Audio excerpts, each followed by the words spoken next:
Guys, this is Faye from Face World Media, and I just love going live with my new guests. I'm meeting Daniel for the first time. I'm going to try to give him a brief intro, and Daniel, let me just feel free to come back with anything else you want to add. But meet Daniel Catalanotto, and this Well session, done. say say it correctly, Daniel, please. It's Daniele Catalanotto, but you did it very well. Oh, It's a tricky close name. enough. And you are Swiss and Italian, which Exactly. yeah, I love that. And let me briefly introduce you. And people who are watching now, there is a chat. You can ask questions live throughout the entire session, just so you know. And Daniel, you don't have to worry about it because I will relay some of the questions back to you. You will be able to see them too, but not to be distracted. I'll make sure to send those to you as they come in. But this session we're focusing on is called the helpful and profitable content creation. And I discovered Daniel through signing up with Podia, which I decided after many years I want to just move all my courses to the Podia platform. And I discovered Daniel as this example, someone I can really learn from. I want to take advantage of this session, and I want you to do the same. Whether you just have this idea, you don't have a course at all, like zero, or you're in the middle of it, like myself, a few courses floating around, or you're already an advanced creator. I think you're going to just get so much information out of this session. And here is Daniel's background. So he is an innovation coach, service designer from Switzerland. And he believes that helping others is the most beautiful hobby in the world. And this is what he considers to be a service designer. Daniel is the author of several books and courses on innovation published on the Swiss Innovation Academy. All the links and books and descriptions are below wherever you're watching this, and is the editor of the Service Design magazine, where he publishes short stories on customer experience, design thinking, UX design, and service design. And welcome, Daniel. I'm so glad you're here. Thanks. Thanks for the invitation. I've been very impressed by your work too. It's I love your attitude of sharing and helping people to get started. And I think we kind of share this passion for helping people to get started in their field. So I'm very excited for this chat. Thank you so much. This is so thrilling. And just, I feel like we share this common language. We've never met each other before, other than looking at each other's, podcast and maybe a course, a book out there. But it feels like somehow I feel like whenever I speak with someone like yourself, we're like long lost siblings or people, even better. I think we're creators together. So could you maybe give us a bit of a background before we get started on, do you come from an agency background? What intrigued you to be perhaps doing what you're doing right now? Yeah. So I think, like yourself, I've been into agency world, where we often have this joke where agency life is like dog life, where every year counts like 7 years. And so I've been there, done that. Very interesting work. You meet a lot of clients, you do a lot of different projects, and you learn so much. And also, what's very interesting in the agency world, at least for me, it was this realization that after some time, people told me, "Oh, but you're not good at this job because you share too much." The other consultants, they keep the knowledge for themselves. Interesting. You give us the knowledge, and that's quite different. You should maybe more teach this stuff also, because you just do it naturally for us. And that's basically how, at least for me, came this kind of realization, that I may be not the best consultant because I share too much, but there is Mhm. also kind of like something very inspiring there to take this problem, like being a bad consultant because you keep too much for yourself, and Mhm. then being someone who really gives that power back to the people, and making them like realize, oh, but there is a lot of stuff we can do ourselves. We don't always need consultants to help us, and this kind of stuff. So that's how I basically came to the moment of like, oh, I'd like to teach more. I'd like to Mm. share more with people. So that's basically a bit kind of one of the tiny pieces. Isn't that interesting? We jumped right into an area where everybody has a question for. I'm speaking for, some of the questions are coming in from LinkedIn, for instance, is that a lot of people do fear what question like, are we giving away too much information?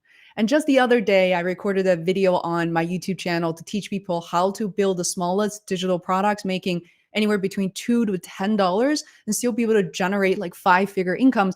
And my mom was sitting there thinking like, are you teaching everyone what you're doing and they will be producing the exact same digital products and you won't be making money anymore? I mean, trust me, she's like an artist at heart, but she didn't quite understand why we'd be doing something like that. Could you elaborate on what the reality is, what you are giving away so much of what you know? Do you find that there's more competition, there's less, or help us kind of understand and dissect that a little bit more? Yeah, I think that's kind of like what I love about this kind of content creation, service design. You call it like you want, but this world where it's a lot about sharing. It's Mhm. it's it's counterintuitive. It's like when Yeah. people say, "Oh, you can get software for free. It's open source," and then people say, "But how do they make money? They make a lot of money, and Yeah. it's working well." But Mm. it's kind of like another dynamic, and it's more kind of like this the dynamic where the more you share, the more you're helpful, then the more people will say, okay, now I have a few bucks to Mhm. invest. And I'm going to invest in this guy because I want him to continue to keep sharing. Mhm. And all the ones that could not afford it, Mhm. and we've been blessed. I live in Switzerland. We have a lot of money. We can pay for stuff, but there are other countries where, the translation or the currency Mhm. exchange between dollars and the local Mhm. currency is very hard. And, True. just being able to share for free makes it possible for many people to learn. And all of Mhm. those who couldn't maybe afford it, and the others who can afford it, one day, they will pay for it just because maybe they don't even need to pay for it because they could have it for free. And, Mhm. I had this story a lot of times, emails of people saying, I already read that content for free. Now I'm Mhm. buying it because I'd like to support you. And I think Yeah. that's kind of like the secret, it's giving and then it will come back in some way or another, it will come back. Yeah. I love the fact that you have free content out there, just like you mentioned. And feel free to share numbers, not share numbers, but you have this course related to design thinking. I actually, no, I'm going to give it the exact title, which is What is Service Design? So you have that course available for people to binge. And then do you agree with this, Daniel? Because I find that all my content on YouTube, for instance, is completely free. And yet that just like you said, people watch the video and they say, oh, that was great. I share with a bunch of my colleagues. I want to pay you, $300, $2,000 to teach my company. I want you to moderate this session for me. And I'm kind of shocked. It's like, you found it helpful? You learned everything you needed to learn. And yet you want to pay me to do this? They're thinking like, yeah, it's actually much easier than me knocking down on doors to convince other people that I'm worthy, that I know what I'm talking about. But at this point, people know who you are. And I know you create a lot of content out there, Daniel. So it's people see your faces, they see your intention. I love the fact that I love the fact that you are a non-American creator, because in where I am, I live in the States and I live in Boston, East Coast. There are a lot of creators around us. It's a very natural process. But in addition to your wonderful content, I love the fact that your content is in English. You have a little bit of an accent, yet it is so relatable and it's so soothing to listen to you. And it gives other people confidence, as in they don't have to look or sound exactly the same as everyone else. Indeed, and I think that's kind of like one big question that many people have. It's like, oh, it's Mhm. so hard. I'm not an English native guy. Mhm. It's very hard for me to share. It's like it's okay. I do a lot of mistakes. Like just right now, I have a very Frenchy accent. And like half of the people say, "Oh, that's so lovely. It's refreshing." And for me, it isn't really refreshing to hear like a Frenchy accent. I would prefer to have one like yours. But what's weird for me is great for someone else. But at the end of the day, it's exactly as you said. Uh, Mhm. just giving this kind of stuff for free, and call it open source again, call it for free. What's important is that it's helping you because as a Mhm. creator, it kind of positions you. And Mhm. then when you have people coming, basically saying exactly what you said, it's like, oh, I'd like to have that course, but in a custom way for our Mhm. company. Mhm. And maybe we just want to skip this part. And people just want that because they kind of tried it and they know Mhm. it's good. So they tried it for free, and now they say, we want it for our company, and we know the value of it. And Yeah. it's kind of reassuring to buy something from someone who has written a book or for someone who's made a course, and it's quite more reassuring than you being Yeah. there and saying, hey, I'm a consultant. Would you like to have a course from me? I'm Mr. Nobody. So I think that Hmm. it gives you the chance to really build that kind of awareness. Hmm. But it's also, there is a secret to it, which is so fun.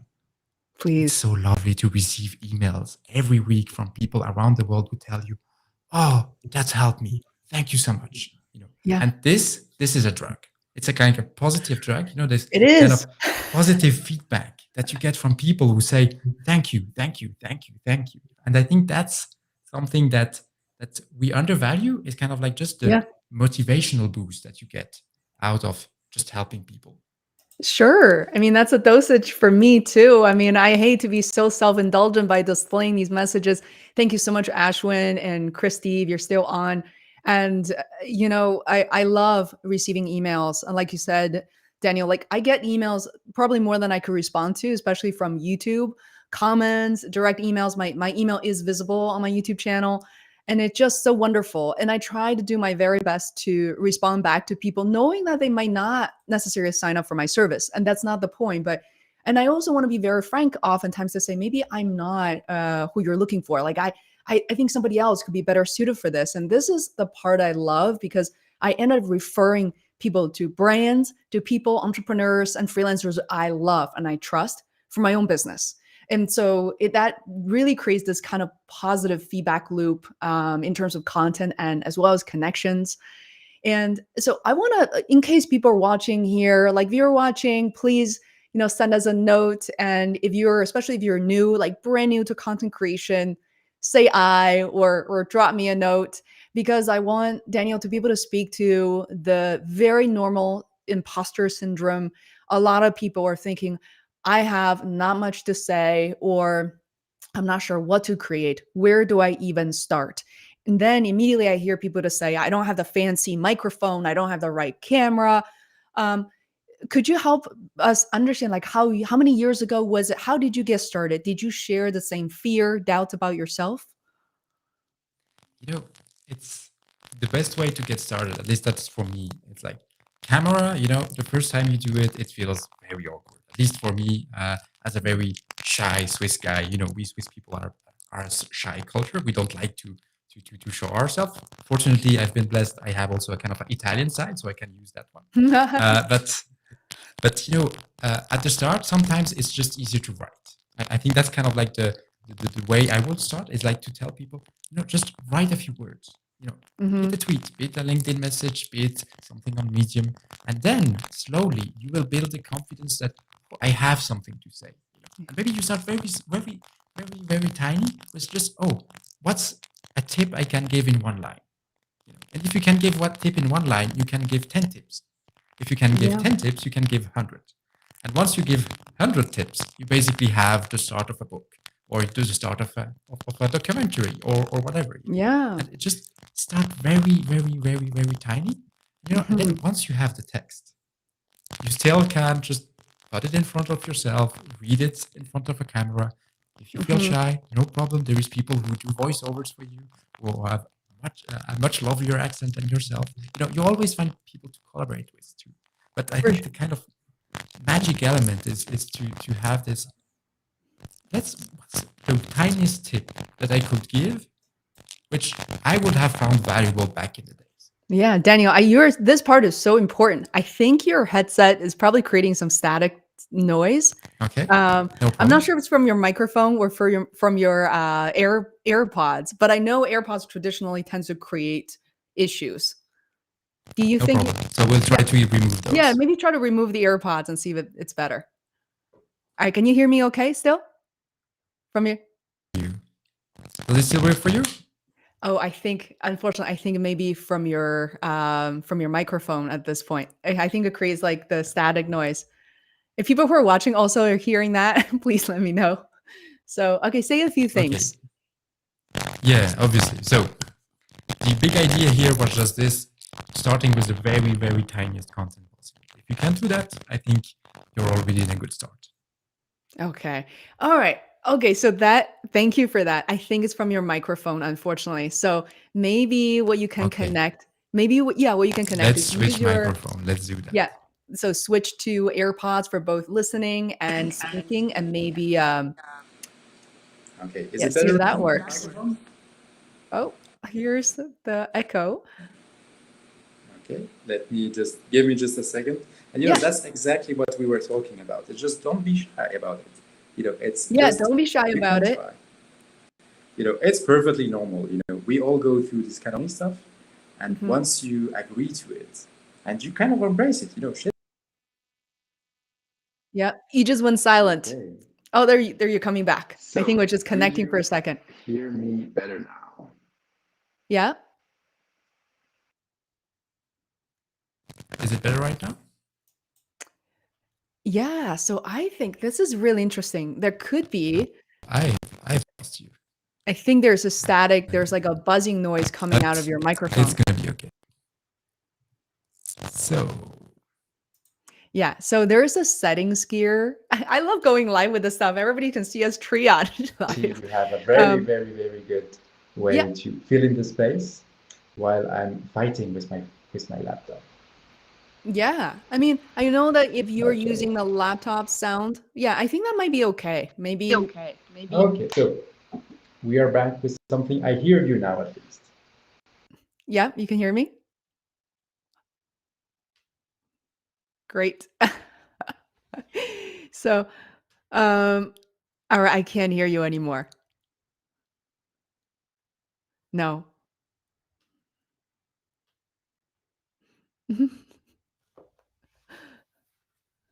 Any better now?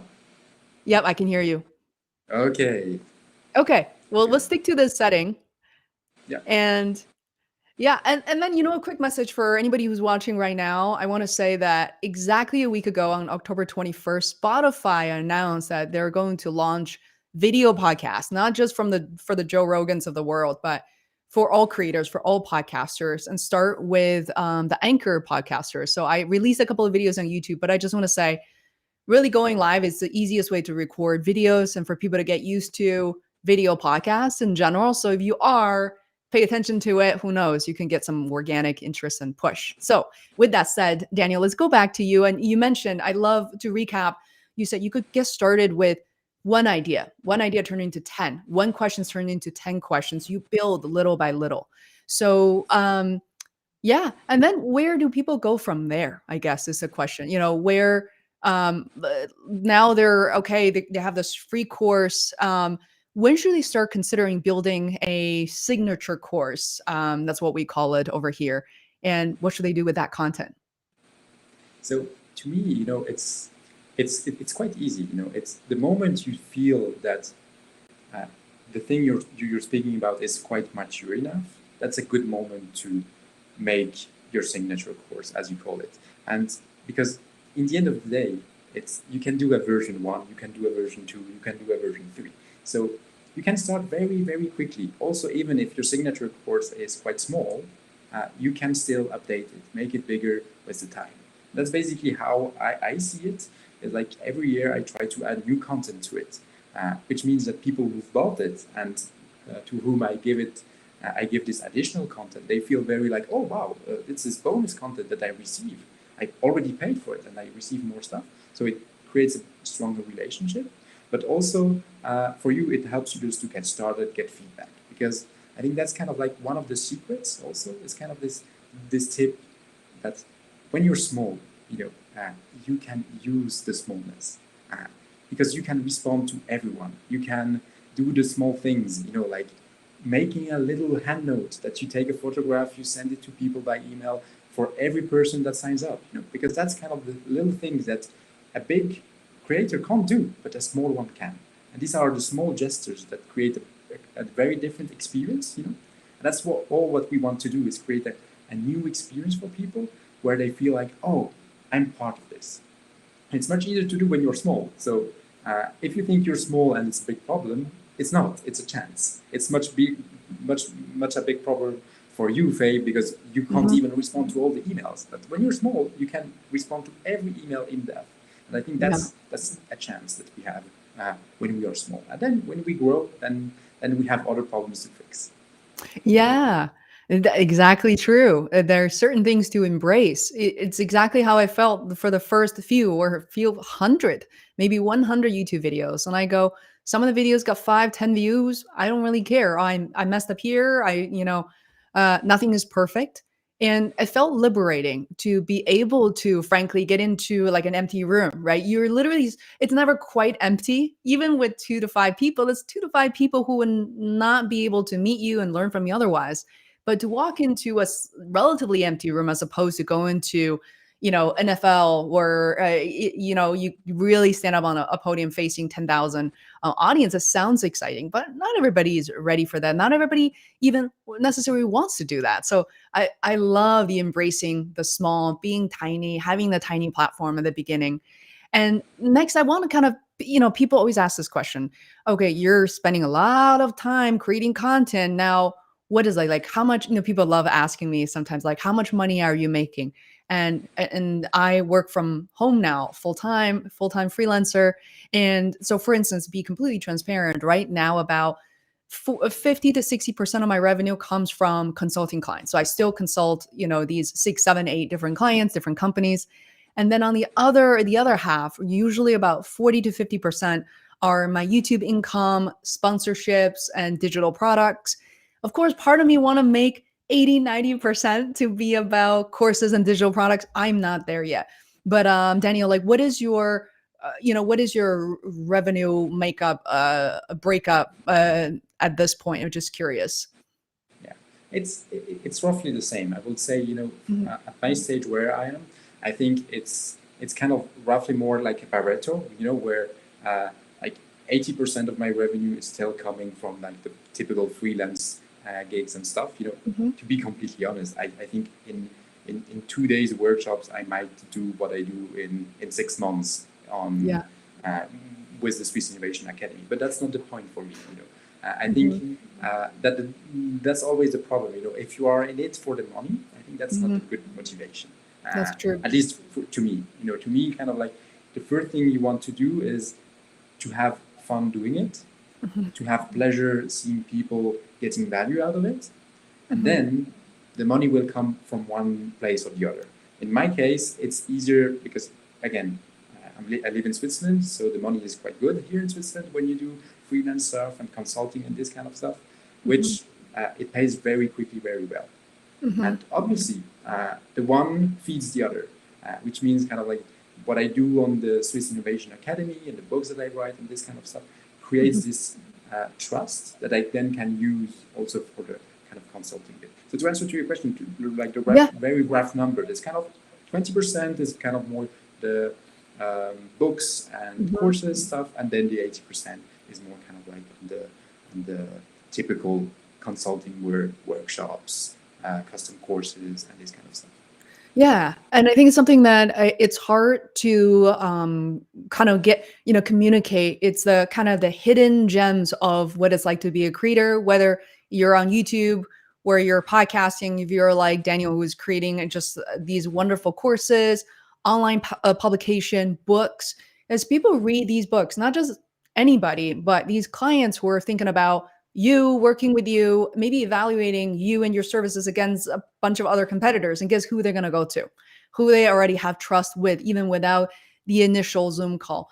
These days people are so busy, there's a lot of noise in the market. So if they get to meet, quote unquote, meet you and hear your voice and get to know your service better, they're just going to go for it. And I think the enormous amount of opportunities that can come through, and not directly from, but because of these creative endeavors, is just huge. That's something I noticed right away within the first 6 months of running my podcast. And back in 2014, I would say guests, they will come to me for work, guests, friends, and they will write these incredible referral letters, emails, and then listeners and just people coming in. That's what made my freelancing gig, or just leaving corporate America, even possible.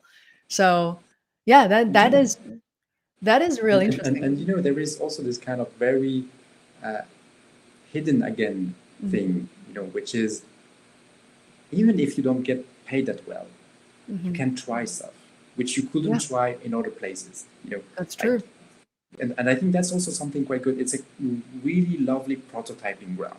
Either if it's for content, trying out new content, trying new ways to explain something, then you see what works, what doesn't work. You get really quickly feedback on it. I think that's something that it's invaluable. You can't put a price on that.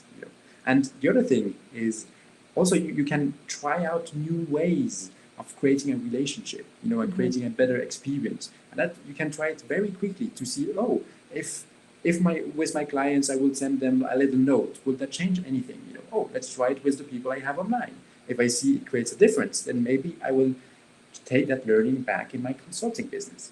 And I think the big problem is when you see it as like these silos, like, my online business is my online business and my freelance business is my freelance business, but it's all connected. And also the kind of like, what I do as a volunteer, that's also all together. You can learn from all of these sectors and bring it back. And I think that's something very nice. This idea of it's a testing ground, and you get even paid to test stuff. That's quite interesting. Yeah. And one thing I want to just remind whoever's watching this at the moment is that everybody has something to share. Everybody has some ways, some things to teach, for sure. It doesn't even have to come from your full-time job. I think there's some direct translations there. For me, it was working as a project manager, digital producer. Yeah, sure. I too can build websites. I have an opinion about, user experience design that came in very handy. But also maybe you like to play the guitar. Maybe you're a great baker. Maybe you can teach Chinese or, some second or third language, and it's just incredible. It's never about that someone else has already done it. Is that it hasn't been done by you. And everybody really, truly brings in their unique experiences. So, for instance, the way that I find the way I create, especially all the tech tutorials, whether it's talking about how to create a podcast, how to start your YouTube channel, how to make money, or, like translation software, I try to bring in a perspective as if I'm explaining it to my mom. And I want to have a very gentle approach because I grew up and was educated in an environment mostly among men studying computer science in college. And there's a competition of the use of jargons, who sounds smarter and who goes work at what place. It's always about, there's a lot of individuality involved, but to me, like you said, like everything I create, I want to help someone, like just one person. And it's incredible, like the tribe you built and how quickly you built it. Um, and Daniel, I'm going to pivot to another area. I want to ask you about the difference between freelancing versus creating your own content. How does it feel, and does it feel differently? And do you have a different mode, or do you do work differently when you create your own content versus working with your clients? And I do wonder if you have a preference in the long run, like what would you like to do more of? So I think for a preference, I kind of like both, because I think there are two different paces. It's like one, at least for me, like the freelance work is kind of like very urgency based often. It's kind of like, we need this now. We have a problem and we need to fix it. And that usually comes with very fast deadlines, intense work, but also very gratifying work, where within 3 weeks you've gone to zero to solving a problem and people are very happy, and then it's finished. Then you have kind of like the content work, which is more like, this very slow thing, but which also brings slowly and always an infinite feedback. It takes a lot of time to do kind of like the content, but it lives forever.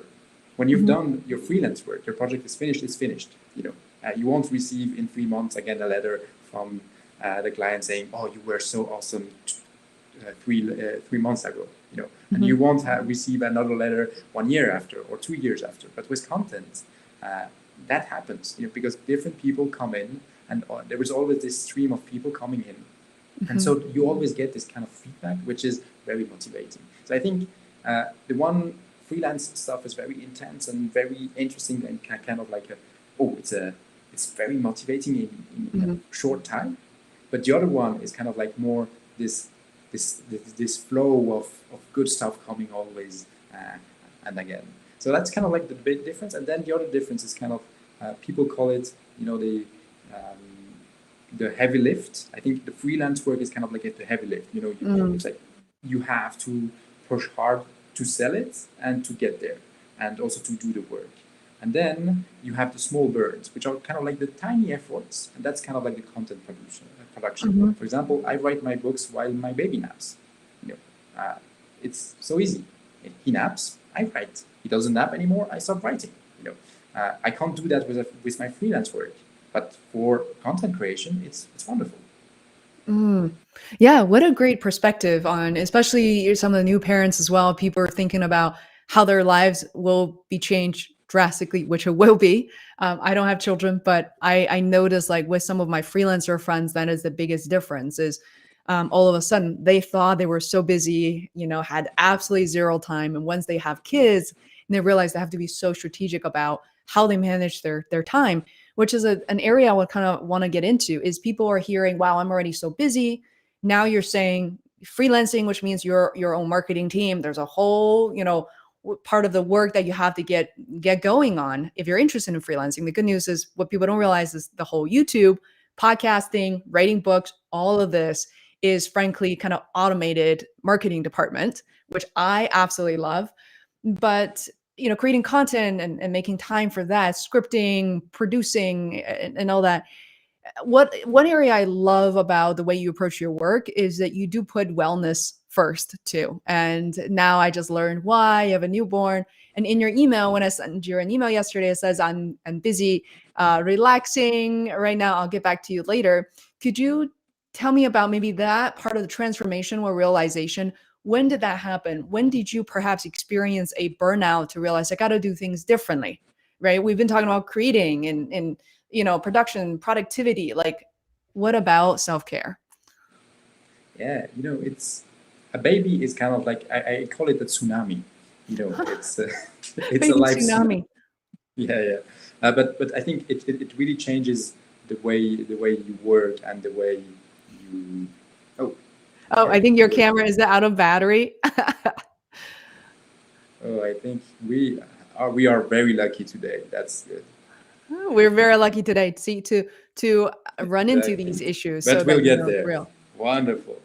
Yeah. So, Baby and I tsunami. think, that's a little parenthesis, but I think that's exactly the mindset that we want people to get out of this conversation. It's like this, oh, even if it's serious work, even if it's difficult work, at the end of the day, you can do it in a relaxed way, where even when there are problems, you can still enjoy it. True. And I think that's something that you learn also with technical issues and this kind of stuff. But to go back to your question, I think the kind of baby tsunami. That's very a good moment to learn to shift priorities and to learn to work in another way.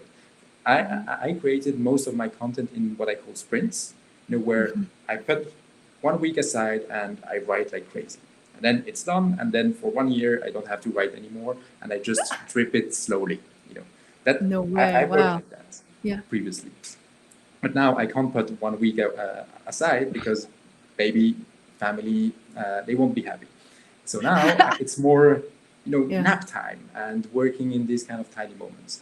And I think while if you don't have kids, do the sprint stuff. It's so awesome. Take a retreat, go in a chalet, go skiing, and when you don't ski, just write like crazy. That's perfect. But when you have kids and other priorities, maybe a very demanding job, then doing it small, tiny bits by tiny bit, then it works quite well. And it just changes the way you work, and also it changes the way you kind of react with your community. I think that's one big element for me that I learned is like content creation is also a lot about creating an experience for the viewers, and so also creating the good expectations, like making clear how much time do you take to answer to people, just so that the fans or the people from the community know, oh, okay, he's slow to answer, but he answers, and he answers in a very personal way, or oh, she answers very quickly but very short, and I think that's the kind of stuff that if you tune it well, if you create a good experience there, then people know, oh, okay, that's Daniele's way of answering. He's so slow, but my God, each answer is very, very lovely, and he takes the time. But it's slow, but it's okay. But then people have this connection where you are a human, and they know, okay, you are a human, therefore you have a profile, you have a personality, and with personality comes good stuff and less good stuff, and they need Mm. to see those in a way. For sure. I mean, I want to get into some of the more advanced techniques too, Sure. getting deep into for people who are creators with a full-time job or freelancing near full-time capacity. How do you manage your time slash productivity? How do you or do you divide your client hours versus, what do you do for your freelance work versus what you do creatively? Like the way I answer that question is, either face world, my brain, face world versus everybody else or everything else. Sometimes what I do, for instance, I will reserve the weekend time for face world. And I would say still 4 to 6 hours during the week, but usually it's after hours, usually late at night when I'm actually very productive, knowing kind of that's kind of my clock. So what is your style? What's your format? I love to learn and explore. Sure. I have kind of like a very Swiss German way to do it, which is very routine based. Like wake up at 5. Yeah, I Wow. have a baby who wakes up at 6. So like between 5 and 6, it's my time. Oh, I've heard So about this before. And the effort. A lot of Cirque du Soleil artists do exactly that, but please continue. exactly. Yeah. So Oh. wake up at 5. I have my routine, and the thing I do, for example, to answer this question in a very weird way, it's like I have every step of the routine which is written with the timing. Like do this for 5 minutes, do this for 5 minutes, answer people for 5 minutes, and because at 5 a.m. you're not awake enough to know what to do, so Yeah. just follow the Oh, list. interesting. The first hour, it's all planned out. No, it's like you're a machine. It's like, okay, now I need to answer people on LinkedIn. Oh, now I will take 5 minutes to just draft a title for the next course. And Mhm. there are tools like Notion or Trello or stuff like that can really help you, because they Mhm. help you, just get into something, do the tiniest bit of the task, and know Mhm. that tomorrow you'll just jump on it again. So, for example, when I write courses and stuff like that, it often starts just, okay, today for this thing I have to write the title. The Mhm. title is written, I go to the next task, which is something very different. And the next Mhm. day it's like, okay, now I have to transform title into a short one sentence. Okay, I'll do that. And so it doesn't Yeah. feel like work, because it's just like I have to respond to a procedure. That works very well for me as a also kind of Swiss German I love it. No, something is mindset. on the calendar. Sometimes I think of myself like I'm so free will. Everybody in my family are artists and musicians, and they're all frustrated, right? Like with themselves, with each other. And I worked as a project manager for 10 years, so I know all the tactics. But now with managing my own time as a freelancer, I fall short in terms of really understanding myself. I seem to do a better job with everyone else. So I was just wondering, the process you described to create a course from beginning to finish, that's a process. You seem to have it laid out very clearly in Notion, which you can repurpose for every single course moving forward. So that's done. But what about everything else in life? Like what if you need to tackle something completely new? Do you then create the process of the plan first and the timeline for yourself and stick to that? Like what is that process like for something new? So basically, for something new, for me, it's always the answer. The question is always, what's the routine that will make it work? Hmm. So it has to have some kind of repetition to it. So basically, it's every work you do in this kind of content creation work. It's either it's like something where you say, I just need to sit down for 2 days or one day, and I will be able to finish it, or Hmm. it's something you say, I can't do that, then Hmm. I will just do it over 1 year in 5 minutes every time. 5 minutes over 1 year, right? Right.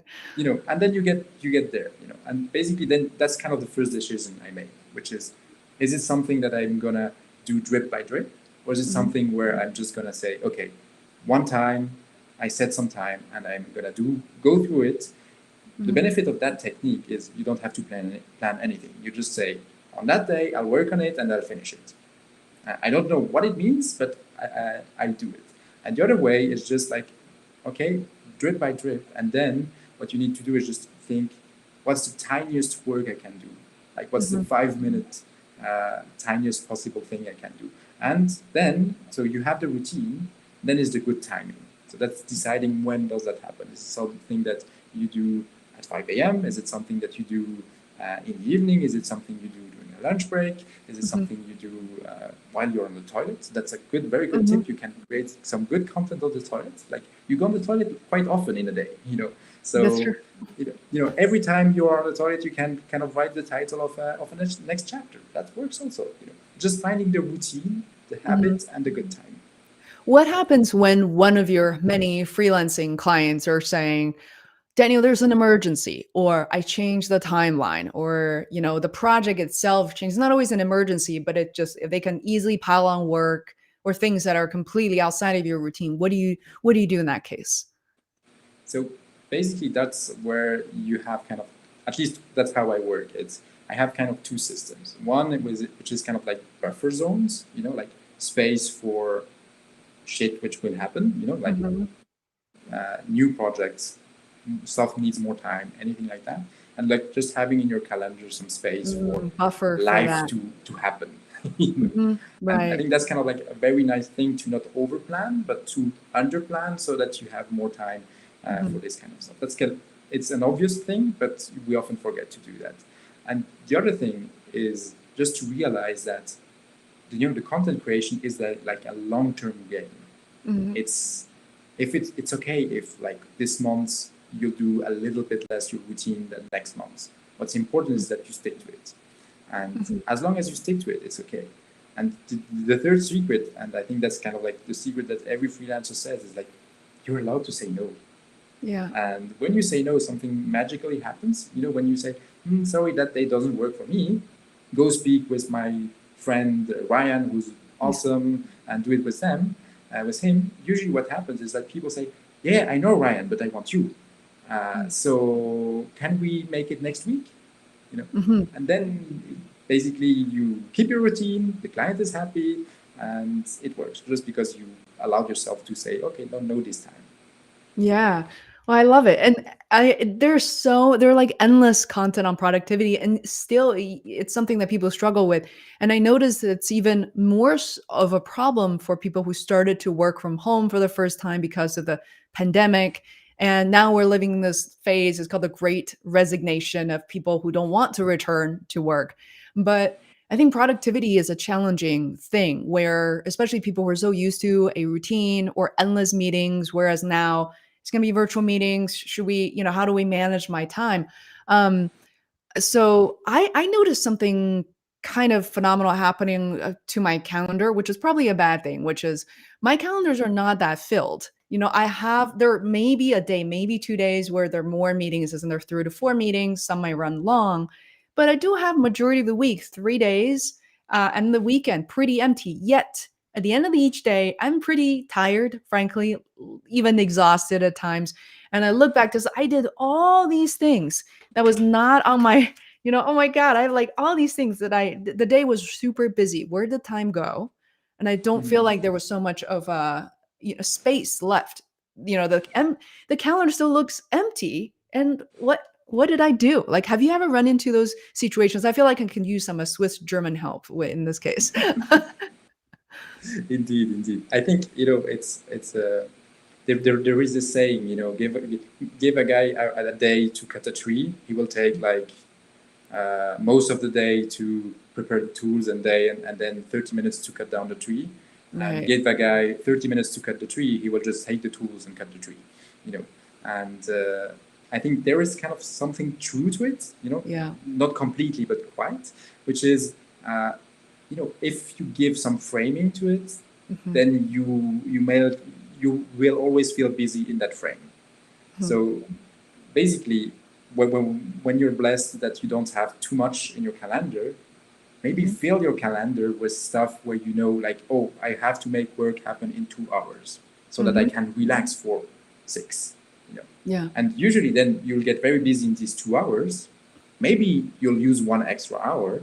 Yeah. But then you'll have all the other hours for free, or where you say then, okay, now I can create some content. I think that's kind of something which is basically the kind of truth from basic any creativity work, which is give it some constraints, and as soon as you say, okay, I'm gonna go do it in that frame, Mm-hmm. then it's easy. But when you don't have the frame, then it's very hard to get started. And True. then you let a lot of other things come in, which are Yeah. maybe a bit less strategic. And so, Yeah. kind of having a space for a frame for the strategic and important stuff, where you Mhm. say that's the important work that has to happen then usually it happens. But obviously, we're not machines, even if we have kind of a Swiss German way to do stuff. But you have to remember also kind of at least to know that stuff breaks, like microphones and stuff, and it's okay. You can be gentle to yourself. It's like didn't work today. We'll Yeah. do better next time. Yeah.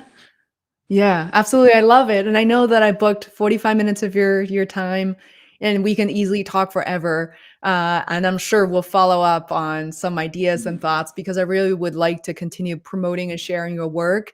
And it looks beautiful. And that's not the message I want to give it to everybody that your course needs to look beautiful, but Daniel certainly does. And he is a designer.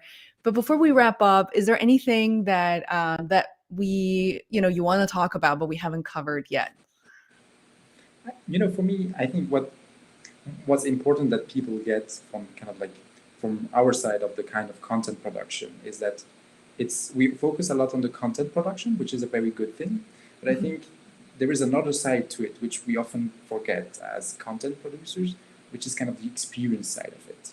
The experience of what is it to collaborate with you as a content collaborator. I think you do it very well. Your emails are very well done. People feel comfortable. You made a system so for that people can book your time very easily. That's experience. And that makes people say, oh, I love to work with Faye, and I hate to work with another guy, So if I can work more with Faye, I will do it, And so as a content creator, I think thinking about the experience of the people you collaborate with, be it other creators, be it your freelancers that work with you, be it also just the community. Community is often really willing to help and share and do stuff. Thinking about that, and then also thinking about what's the experience of being your viewer, your reader. How can you make that a bit special? Because I think in our world there is a way to make these kind of little interactions special. A commenting section on YouTube. You can make it just like, okay, cool, thanks for answering or thanks for commenting. Or you can just take a second and watch the profile of the person, say something funny about their avatar, or or making a little doodle by hand, posting it, making a little video saying thank you for the comments. Takes a second. But this kind of tiny interactions, I think, for many of the people listening today who might be in a state where they say, oh, I'm still at the beginner stage. Use that as an opportunity. You can spend the time to create the best experience. And that experience, I think, will create people who will come back and back and back because they know that's something special. It's not only about the content, which is valuable, has personality and stuff, but also just the experience of it is kind of different than on the big channels, and I think that's something that you can do, which is quite interesting. Yeah, I love the final message. Embrace being small, having a small platform. Guys, if you're not haven't started, please do. I listed all of Daniel's learning book free course in the description below. I also listed Restream, which we use to go live today, as well as Podia, Podia, which Daniel and myself are hosting. Basically, well, not each other's courses, our own courses on such platform. And it's just so interesting. Now Podia has a community element that you can use. I'm so in love with this platform. And I just saw a number of people hop on, but we're actually going to conclude the conversation. However, if you have more questions as you watch this session again, please leave in the comments wherever you are, YouTube, Twitter, LinkedIn, Facebook, and I will try to consolidate the questions and make sure we address them for you because that's the benefit of being independent content creators. And we just love getting in touch with people and answering their questions. So thank you so much again for joining us, and we'll see you next time. Bye.